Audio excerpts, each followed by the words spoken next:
হক ও বাতিলের সাথে কোনো সম্পর্ক নাই। আজকে জাহিলিয়াতের সকল নীতি এবং আদর্শকে আমি প্রত্যাখ্যান করলাম। আজকে তোমরা কুফরি গণতন্ত্রকে সুরার বৈধ মাধ্যম বানিয়ে ফেলেছ। আল্লাহর দিনকে সস্তা দুনিয়ার দামে বিক্রি করে দিয়েছ।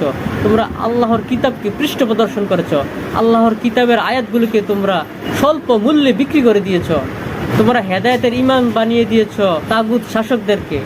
আজকে হিকমার নামে তাগুত শাসকদেরকে বন্ধু বানিয়ে ফেলেছ, জালেমদের উপর ভরসা করেছ এবং ধৈর্যের নামে সত্যের ক্ষেত্রে নীরব থেকেছ এবং মিথ্যাকে গ্রহণ করেছ। আজকে হিদায়াতকে বিক্রি করে দিয়েছ গুমরাহের বদলে। আজকে যারা জালিমদের বিরুদ্ধে কথা বলে তাদেরকে জঙ্গি বলেছ। আল্লাহ যা নাজিল করেছে তা গোপন করেছ, জিহাদকে হারাম করেছ।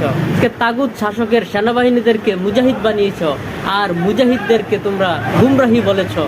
জিহাদে উৎসাহ দেওয়াকে তোমরা উস্কানি বলেছ, জিহাদকে জঙ্গিবাদ বলেছ।